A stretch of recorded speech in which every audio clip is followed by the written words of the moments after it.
ऐसा आदमी जो सर्वथा पाखंडी है, सर्वथा पाखंडी, वो अपने आप को परमात्मा की जगह रख रहा है। देखो भाई, विद्वानों के स्थान पर कभी भीड़ नहीं होती, और जहां बहुत भीड़ होती है वहां विद्वान नहीं होते। नमस्कार, स्वागत है आप सभी का हिंदुस्तान 24 पर, और मैं आप सबके साथ विपिन चौधरी। उत्तर प्रदेश के हाथरस में सत्संग के दौरान सैकड़ों लोगों को अपनी जान गंवानी पड़ी है, क्योंकि मामला धर्म से जुड़ा हुआ है, आस्था से जुड़ा हुआ है। कुछ लोग बाबा पर भी सवाल उठा रहे हैं और सत्संग पर भी सवाल उठा रहे हैं। तो आज इस पूरे मामले पर बातचीत करने के लिए हमारे साथ महंत आनंद स्वामी जी मौजूद हैं। महाराज जी, बहुत बहुत स्वागत करता हूँ आपका हिंदुस्तान 24 पर। आपका भी मंदिर में बहुत बहुत स्वागत है प्रियवर। और जन कल्याण के लिए जो विषय आप लेकर के आए हैं, जन जागृति के लिए बहुत ज्यादा जरूरी है। इसके लिए मैं पुनः आपको साधुवाद देता हूँ। महाराज जी, जिस प्रकार की घटना हाथरस में घटी है, उसके बाद कुछ लोग बाबा पर सवाल उठा रहे हैं, कुछ लोग सत्संग पर भी सवाल उठा रहे हैं।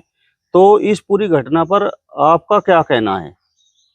सबसे पहले तो प्रियवर मैं आपको बता दूं कि आज ये जो लोग जो सवाल उठा रहे हैं, इनका दिमाग तब पहले कहाँ चला गया था जब इन लोगों की मौत नहीं हुई थी। 120 लोगों की मौत के बाद में आपको अक्ल आती है कि आपको सवाल उठाने हैं। मैंने इंटरव्यू में देखा है कि वहां पर उन लोगों के परिजन जो कि सत्संग में मौजूद थे, वो बाबा को कोस रहे थे कि बाबा कहाँ चला गया और बाबा की वजह से हमारे यहाँ पर ये मौत हो गई। जबकि वही लोग सत्संग सुनने के लिए आए थे, तथा कथित सत्संग सुनने के लिए आए थे। तब वो बड़ी श्रद्धा में भरे हुए थे। यानी कि एक घटना होना, यानी कि कुछ लोगों का मर जाना जरूरी है आप लोगों की छोटी सी आंख खुलने के लिए, छोटे से विवेक के लिए। उन लोगों के लिए दिल में बड़ा दर्द है, बड़ी तकलीफ है। जिन लोगों के साथ ऐसा हुआ है, बड़ा दुख होता है, बड़ी तकलीफ होती है। कोई घटिया से घटिया आदमी का भी दिल पसीज जाएगा इतनी सारी लाश इस तरह से देख करके। लेकिन तकलीफ इस बात की होती है कि क्या हम कभी सोचते हैं कि इस तरह की घटनाएं क्यों होती हैं, क्यों हो रही हैं। अब ये घटना हुई है, उसके बाद पुनः इस प्रकार की घटना होगी। पहले भी इस तरह की भीड़ इकट्ठा हुई है। अगर पहले हम इस तरह के हादसों के विषय में बात करें, जबकि यह सबसे भयानक हादसा है, सत्संग में तो पहला ऐसा हादसा है। लेकिन सत्संग के नाम पर बाबा बड़े कुकृत्य करते आए हैं, जेल में गए हैं। उनके जेल में जाने के बावजूद भी वो बाबा खुदा हैं, भगवान हैं, ईश्वर हैं। पता नहीं कितने भगवान हम अपने बना लेते हैं। तो मूल बात यह है कि हम लोगों को अक्ल नहीं आती है, और अक्ल अगर केवल कुछ लोगों के मरने के बाद आएगी, तो भाई मैं कहूंगा कि आप लोगों का विनाश निश्चित रूप से पक्का है। आप लोग अपने धर्म से, संस्कृति से हट रहे हैं। कोई भी आकर के आपका ईश्वर बन जाता है, न उसके पास में कोई ज्ञान है, न कुछ ज्ञान की बात बता रहा है, न ही कुछ उसका बैकग्राउंड है, न किसी गुरु परंपरा से वो आ रहा है। बस स्वयंभू भगवान बन करके बैठ गए और आप उनकी बातों पर यकीन कर रहे हैं। जनता को बेवकूफ बनाना आना चाहिए किसी को। कोई पगड़ी पहन करके, कोई तिलक लगा करके, कोई कपड़े पहन करके, चाहे कपड़े भी ना पहने, अपने आप को बस ये कह दे कि मैं तो ब्रह्मा विष्णु महेश से भी ऊंचा हूं, तो वो है। जनता बेवकूफ बनने के लिए तैयार है। तो बड़ा दुख है, बड़ी तकलीफ है इस हादसे को लेकर के। लेकिन दिल में एक दर्द है कि हम लोग पाखंडों में कितना जल्दी फंस जाते हैं। कुछ लोग सवाल ये उठा रहे हैं कि सूट बूट पहनने वाला क्या कोई बाबा हो सकता है? इसके लिए तो भगवाधारी एक विशेष प्रकार का पहनावा होता है, जिसे देखकर लगे कि हाँ, ये बाबा है। देखिएगा प्रियवर, मैं आपको बताऊं कि मैं अपना आदर्श मानता हूं गुरु रविदास जी महाराज को और कबीरदास जी को। वो भगवा नहीं पहनते थे। तो मैं ये बिल्कुल नहीं कहूंगा कि भगवा पहनना ही जरूरी है एक साधु होने के लिए। जब मैं कहीं पर सत्संग में जाता हूं, अपनी तरफ से हम किसी प्रचार कार्य के लिए जाते हैं, तो मैं अपने आसपास बैठे हुए कई महात्माओं को, जो कि भगवाधारी भी होते हैं या फिर गुरु परंपरा से आए हुए भी होते हैं, उनके अंदर बहुत सारे छल कपट, उनके अंदर बहुत सारा झूठ और फरेब भी देखता हूं। और मैंने यह भी देखा है कि सामने बैठे हुए सूटेड बूटेड लोगों में बड़े सज्जन लोग हैं। मैं ये नहीं कहता कि सभी भगवाधारी जो हैं वो खराब हैं या फिर सारे के सारे सूटेड बूटेड लोग अच्छे हैं। मेरा कहने का मतलब यह है कि कपड़ों से कोई फर्क नहीं पड़ता है। लेकिन इस बात में कोई शक नहीं है कि साधु का व्यवहार, उसकी भाषा, उसका ज्ञान यह बता देता है कि वो साधु है। और आदमी अगर छिचोरे हरकत कर रहा है, छिचोरी बातें बता रहा है, तो उससे स्पष्ट पता चलता है कि ये साधु नहीं है। जैसे कि कोई आदमी कह रहा है कि देखो भाई, मैं साकार हरि हूं। नाम क्या है उसका? नारायण सरकार हरि या नारायण साकार हरि। यानी साकार हरि का अवतार है वो, सरकार है एक, वो नारायण स्वरूप है वो। और कई बार ये बताते हैं कि ब्रह्मा विष्णु महेश से ऊपर है। क्या आज ऐसे बाबा मौजूद नहीं है? बहुत सारे ऐसे बाबा हैं और उनके भक्त वास्तव में बहुत अच्छे हैं, बहुत अनुशासन में रह रहे हैं, बहुत सारे नियमों का पालन भी कर रहे हैं। गुरु कह रहे हैं कि दहेज नहीं लेना, दहेज नहीं ले रहे। गुरु कह रहे हैं रक्तदान करना है, रक्तदान कर रहे हैं। गुरु कह रहे हैं कि गलियों में सफाई करनी है, गलियों में सफाई भी कर रहे हैं। आदमी अच्छे हैं, लेकिन गुरु के उस पाखंड को नहीं समझ पा रहे, जो अपने आप को ईश्वर बनाए हुए बैठा है और वो लोग उसे ईश्वर समझ रहे हैं। फिर ऐसी घटनाएं होती हैं तो आंख खुलती है। अगर वो गुरु जेल चला जाए तो भी वो उनका भगवान रहेगा, तब भी उनकी आंख नहीं खुलेंगी। आंख तब कब खुलेंगी? जब उसके कारण कुछ लोग मर जाएंगे। अगर मरने से ही आंख खुलेंगी तो दिक्कत की बात है। प्रियवर, मूल बात यह है कि जो मैं से जोड़ता है वो गुरु नहीं हो सकता। अब कहेंगे मेरा गुरु तो अपने आप को दास कहता है, वो तो मैं शब्द ही उच्चारण नहीं करता। क्या कहता है कि इस दास के पास ही त्रिलोक की शक्तियां मौजूद हैं, इससे पहले किसी के पास नहीं थी। इस दास को ही यह अधिकार प्राप्त है, किसी दूसरे को नहीं था। इस दास को वो अधिकार प्राप्त है जो कि सतयुग में, कलयुग में किसी को प्राप्त नहीं था। इस दास के पास में शक्ति, यानी दास दास कहकर भी मैं को ही संबोधित कर रहा है। उस मैं का नाम दास रख लिया। भोली जनता नहीं समझ पाती है, तो हम पाखंडों में पड़ते हैं, इस बात में कोई शक नहीं है। अभी आपने यहाँ पर देखा होगा, सहारनपुर बाईपास पर हमारे क्षेत्र में ही एक बहुत सारे धूने जलाए गए थे, उपले बहुत सारे, गुस्से जिसको कहते हैं, उसके ढेर बनाए गए। मैं वहां से निकला, देखा अरे भाई बड़ा आडंबर बन रहा है ये तो। और कमाल की बात ये, मैंने कहा लोग इसको स्वीकार करेंगे, तब तक वहां शुरुआत ही थी। अगली बार फिर वहां से निकलना हुआ, भीड़ दिखाई दी। अगली बार फिर वहां से निकलना हुआ तो भाई इतनी तगड़ी भीड़ मैंने वहां पर देखी, और पता चला कि वहां पर बहुत सारी चोरियां भी हुई हैं, उस भीड़ में नहीं भी हुई हूं। इतनी भीड़ देखी, मैंने वहां पर लोगों से पूछा कि भाई यहाँ पर कैसे बाबा जी, अरे बड़े पहुंचे हुए बाबा जी हैं, कहां से है? कि बाहर से आए हैं। कुछ ज्ञान की बात? अरे ज्ञान ही ज्ञान होता है बाबाओं के पास में। क्या ज्ञान है कि देखो यहाँ पर लोग बाग उनकी सेवा कर रहे हैं, ज्ञान है तभी तो। ज्ञान की कोई बात नहीं बताई, सेवा कर रहे हैं। सेवा क्या कर रहे हैं मैंने देखा, एक सुल्फा पी रहे हैं तो दूसरा भर रहे हैं, दूसरा पी रहे हैं तीसरा, यानी चैन नहीं टूट रही है। अब नशा करके उस आग के बीच में बैठ गए हैं। कौन सी तपस्या हो गई भाई ये? तपस्या का मतलब होता है कि दूसरा व्यक्ति आप पर 1000 इल्जाम लगा रहे हैं, आप सहन करो, देखें कि परमात्मा न्याय करता है। आपका भाई आपके साथ में कुछ बुरा कर रहा है, आप सहन करो। आपकी पत्नी बुरा व्यवहार कर रही है, आप सहन करो और चीजों को सही ढंग से लेकर चलने की कोशिश करो। आप गरीबी में हैं, आप तकलीफ में हैं, आपके बच्चे तकलीफ में हैं, उन बच्चों के लिए मेहनत करो, खूब मेहनत करो। अपने परिवार को तकलीफों से, कष्ट से बाहर निकालने के लिए शरीर की परवाह मत करो। यह तपस्या हुआ करती है। परमात्मा के मार्ग पर चलते हुए लोगों के काम आने के लिए आपको अपने प्राणों तक की बलि देनी पड़ जाए, उसके लिए तैयार हो जाओ, यह तपस्या हुआ करती है। अगर आप आग के बीच में बैठ करके इस प्रकार से अपने आप को तपस्वी कह रहे हैं तो आप प्रदूषण फैलाने के अलावा कुछ नहीं कर रहे। आपको करना ही था, आप 101 कुंडीय यज्ञ करते, वातावरण शुद्ध होता, वैदिक मंत्र बोले जाते, कुछ ज्ञान की बात होती, लेकिन नहीं, बस उपले जलाने हैं, प्रदूषण करना है और मूर्ख जनता को वापसना है। ये सामने वाला आदमी सुल्फा पी रहा है, ये सामने वाला आदमी गांजा पी रहा है या तंबाकू पी रहा है, इसका अपनी वासनाओं पर तो कंट्रोल नहीं है, ये तुम्हारा कुछ काम करेगा। लेकिन ये जो मूर्खता है, ये मूर्खता तब दिखाई देगी जब लोग मरेंगे। तो कमाल की बात, लोगों का मरना जरूरी है क्या? और कमाल की बात, हम लोग कहते हैं कि हमारे धर्म की बड़ी रक्षा करने की आवश्यकता है, धर्म का विनाश हो रहा है। अरे धर्म की रक्षा आप तलवार उठा करके करोगे क्या? शास्त्रों को पढ़ना पड़ेगा, ज्ञान की बातों को समझना पड़ेगा। कोई आपको ज्ञान की बात बताए तो आपको वो मच्छर की सींग दिखाई देती है। आप वहां पर 40 आदमी भी इकट्ठा नहीं हो सकते, 20 आदमी भी इकट्ठा हो जाएंगे, मन में बेचैनी हो जाएगी। और कोई आपको मूर्ख बनाए तो आप लाखों की भीड़ वहां पर खड़ी कर देंगे। 15,000 की अनुमति थी वहां हाथरस में, और वहां पर लाखों की तादाद में लोग इकट्ठा हो जाते हैं। और कमाल की बात यह है कि मौत किस लिए होती है कि वो जो सामने बैठा हुआ है वो तो साक्षात हरि है, साक्षात हरि, उसके चरण छूने हैं। कमाल की बात है भाई, परमात्मा के चरण से जोड़ना था या गुरु के चरण से? उसके चरण छूने के लिए वह भीड़ जाती है और लोग मर जाते हैं। इस तरह की घटनाएं होती हैं, बड़ा दुखद है, बड़ा दुखद है। यदि इस तरह से चलता रहा तो निश्चित रूप से सनातन का विनाश निश्चित है। महाराज जी, इस घटना के बाद आपने बाबा के बारे में सर्च जरूर किया होगा, और जब भी हमने आपसे इस विषय में सवाल जवाब, गुरु के विषय में सवाल जवाब किए हैं, तो आपने कहा है कि गुरु परमात्मा के समान है। तो जो वहाँ पर संगत पहुंची थी और जिस प्रकार की घटना घटी है, सैकड़ों लोगों की जान चली गई है, तो जब वो गुरु परमात्मा के समान होता है तो फिर उनकी जान आखिर वो क्यों नहीं बचा पाया? देखिएगा प्रियवर, मैं आपको एक बात बताता हूँ कि राधा स्वामी संत मत के वर्तमान बाबा जी से भेंट के लिए मैं और मेरा पुत्र गए। अब मेरा पुत्र बड़े श्रद्धा भाव से उनके चरण छूने के लिए आगे बढ़ा। बाबा जी तुरंत पीछे हटे और उनको बड़े सम्मान से और बड़े प्यार से ऊपर उठाया। बोला नहीं भाई, हम सब भाई हैं और हम सब एक जैसे हैं। मेरा बच्चा तो मेरा बेटा था। बाबा जी तो उम्र में, कद में, अपने रुतबे में, बाबा जी के बारे में क्या शब्द मैं कहूँ। बाबा जी कहाँ, और वो कह रहे हैं कि हम सब तो बराबर हैं भाई, इस तरफ मत बढ़ो, ऐसा मत करो। और बड़ी श्रद्धा के साथ में वो अपने आप से नहीं जोड़ रहे हैं, इतना रुतबा होने के बावजूद। और एक आदमी जो पहले पुलिस में काम कर रहा था, चलो पुलिस में काम करते हुए अक्ल आ सकती है, अक्ल कैसे आई कि दर्शन हो गए साक्षात उसको परमात्मा के, और परमात्मा स्वरूप बन गया और बस लोगों ने मान लिया। एक ऐसा आदमी जो सर्वथा पाखंडी है, सर्वथा पाखंडी, वो अपने आप को परमात्मा की जगह रख रहा है, और लोग इस प्रकार से कर रहे हैं इसलिए क्योंकि उसने ऐसी परंपरा बनाई है, उसने बनाई है।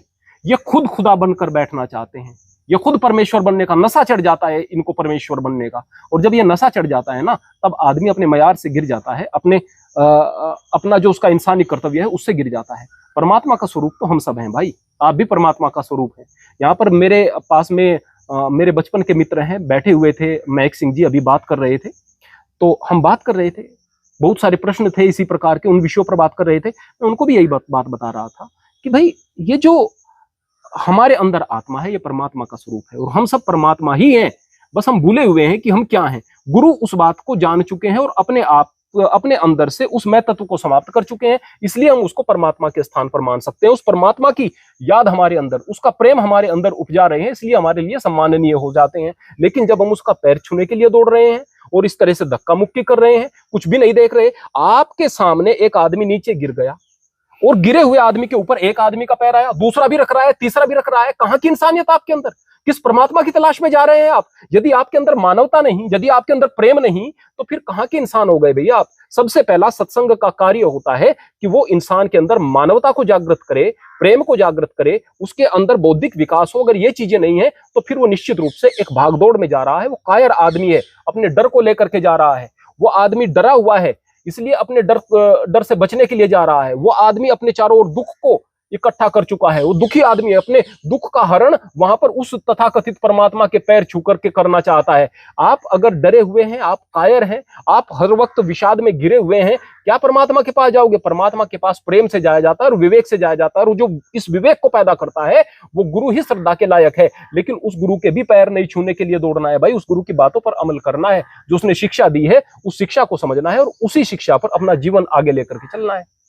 यानी आपके हिसाब से हाथरस वाले बाबा कोई पहुंचे हुए गुरु नहीं है, वो एक तरह से पाखंडी हैं। देखिएगा परिवार, मैं आपको एक चीज बताता हूँ, केवल हाथरस वाले बाबा की बात नहीं करूंगा। दिक्कत की बात क्या है, एक बाबा आज पकड़ा गया, पता चला कि ये बलात्कारी है और हत्यारा है, बोले कि जेल में चला गया। आज दूसरा आदमी कहेगा देखो तुम्हारे वाला बाबा मैं पहले ही कहता था ना, ये जेल में चला गया, ये गलत, हमारे वाला अच्छा है। कल उनके वाला भी जेल में चला जाएगा, वो जेल में चला गया तो उसकी आवाज गुम। फिर तीसरा कहेगा कि देखो भाई हमारे वाला बढ़िया है, तुम्हारे वाला जेल में चला गया ना, ये बलात्कारी था, ये हत्यारा था, तुम्हारे वाला जेल में चला गया ना। फिर वो जो तीसरा है, वो तीसरा कहेगा कि नहीं भाई हमारे वाला अच्छा है। और कमाल की बात, अगर उसका भी चला जाए तो फिर कहेगा जो ये कह रहा था कि तुम्हारे वाला खराब था, वो जेल में चला गया, फिर कहेगा नहीं ये सरकार ने गलत आरोप लगा दिए, ये तो जनता ने गलत आरोप लगा दिए, ये तो हमारे गुरुजी साजिशों का शिकार हो गए। जबकि स्पष्ट रूप से बातें प्रमाणित हैं। आपको पकड़ने के लिए, आप गुरु हैं, आपको पकड़ने के लिए पुलिस आती है, पुलिस पकड़ने के लिए आई और बाहर उसने जमावड़ा खड़ा कर दिया, किनका? अपने भक्तों का जमावड़ा खड़ा कर दिया। पीछे आपने हरियाणा में देखा था, 3 दिन तक मशक्कत होती रही थी उस गुरु को पकड़ने के लिए। वो हरामखोर बाहर निकल करके क्यों नहीं आया था?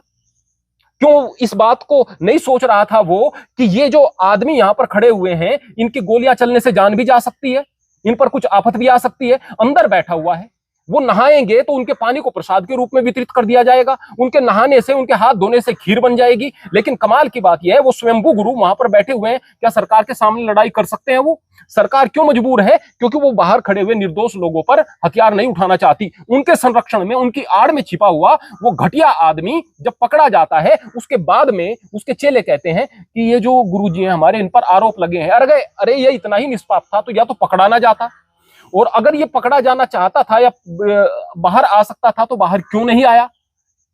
बाद में केस चलता रहता, दूसरी चीजें होती। स्पष्ट रूप से गुरु की कारस्तानी दिखाई देती है, उनका घटियापना दिखाई देता है, उनके गलत काम दिखाई देते हैं। नहीं देते किनको? जो अकल के अंधे हैं, जो विवेक के अंधे हैं। इसी तरह से इन गुरुओं के चक्कर में पड़ते रहते हैं। देश बदनाम होता है, सनातन बदनाम होता है। इस सनातन के खुदा कौन? इस सनातन के भगवान कौन, इसके ईश्वर कौन? बोले जो भी खुद को ईश्वर कह देगा और जो भी बड़ा पाखंडी होगा वो उसको ये लोग ईश्वर के स्थान पर बैठा देंगे। बहुत सारे गुरु हैं एक नई परंपरा को शुरुआत कर देते हैं जिसका सनातन से कोई मतलब नहीं। एक आदमी को भगवान के नाम पर स्थान पर रख देंगे। किस आदमी को भगवान के स्थान पर रख देंगे? जो अपने आप को हमेशा भगवान का सेवक कहता रहा, जो हरि नाम का चेला बन करके रहा, जो उस पूरे जीवन परमात्मा के नाम का गुणगान करता रहा। बोले यही परमात्मा है, यही परमात्मा है। ये नई नई चीजें चलाते हैं और आपको पता नहीं चलता कि वास्तव में ये पाखंडी गुरु हैं। इस पाखंडी गुरुओं की श्रृंखला में एक पाखंडी गुरु वो था जिस पर यह हादसा हुआ। अब लोगों की आंखें खुल रही हैं, कल फिर आंखें बंद हो जाएंगी। हकीकत ये है महाराज जी, ये जो घटना हुई है और वो जो सैकड़ों लोगों की जान चली गई है उनमें ज्यादातर महिलाएं हैं और निकलकर ये बात भी सामने आई है कि पूरे सत्संग में महिलाओं की संख्या ज्यादा थी। तो इसके पीछे आखिर वजह क्या होती है? महिलाएं सत्संगों में इतनी हिस्सेदारी आखिर क्यों करती हैं? देखिएगा, अक्सर लोग कह देते हैं कि महिलाओं के अंदर भाव ज्यादा होता है इसलिए महिलाएं सत्संग में जाती हैं। महिलाओं के अंदर पता है कितना भाव होता है? इतना होता है कि भाई भाई जो आपस में नहीं लड़ते औरत के कारण लड़ रहे हैं।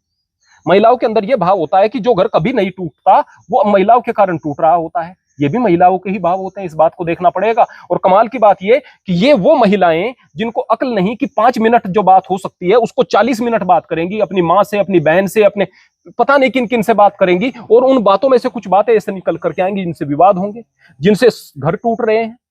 ये अक्ल इनके पास में नहीं है। दूसरे क्या नहीं है? दूसरे सीरियल देख रही है, सारा दिन सीरियल देख रही है। उन सीरियल की कहानी कुछ भी नहीं है, बस ऐसे ही रबड़ की तरह से बढ़ाते चले जाओ, बढ़ाते चले जाओ, बढ़ाते चले जाओ। खत्म क्या होंगे किसी को कुछ पता नहीं कि किस सीरियल का क्या अंत होना है। ये मूर्खतापूर्ण कृत्य ही तो है। यहाँ पर सास बहू की लड़ाई देख रही है, 10 प्रकार की चीजें, दिमाग में कचरा भर रहा है। इस कचरे ने विवेक को खत्म कर दिया है और ये जो खत्म विवेक है घरों में झगड़ा पैदा कर रहा है। और धर्म के नाम पर भी विवेक की आवश्यकता होती है, वहां विवेक है नहीं तो इस तरह के पाखंडियों के चक्कर में पड़ रही है। अपने पति को भी लेकर जा रही है, देखो तो साक्षात भगवान है, उनके चरण छुओ, तुम्हारा कल्याण हो जाएगा। अरे मूर्ख, उससे कल्याण नहीं होगा।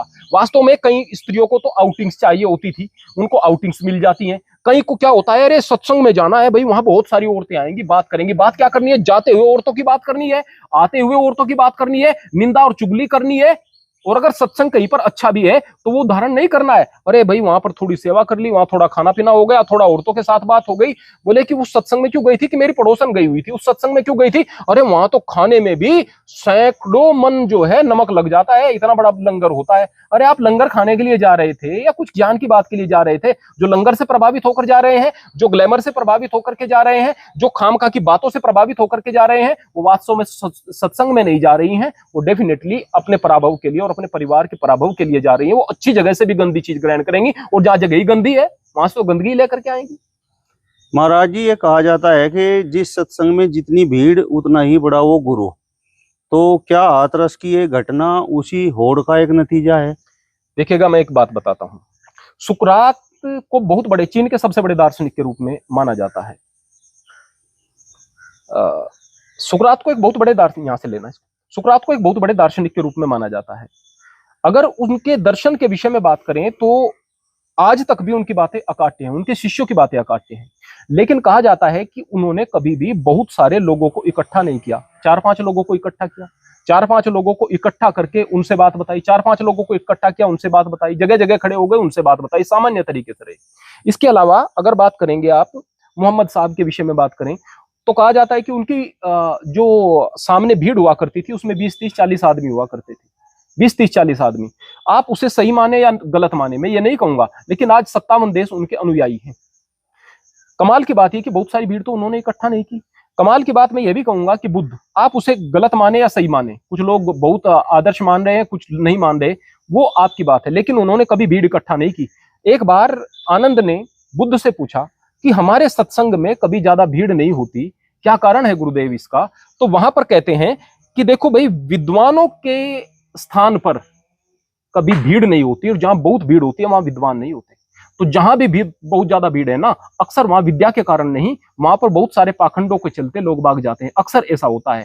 तो किसी भी सत्संग के लिए बहुत ज्यादा भीड़ की आवश्यकता नहीं है, किसी भी सत्संग के लिए श्रद्धा की आवश्यकता है, प्रेम की आवश्यकता है। चलिए, तो फिलहाल इस वीडियो में बस इतना ही। अगली वीडियो में फिर आपसे मुलाकात होगी, तब तक बने रहिए हिंदुस्तान 24 के साथ। नमस्कार।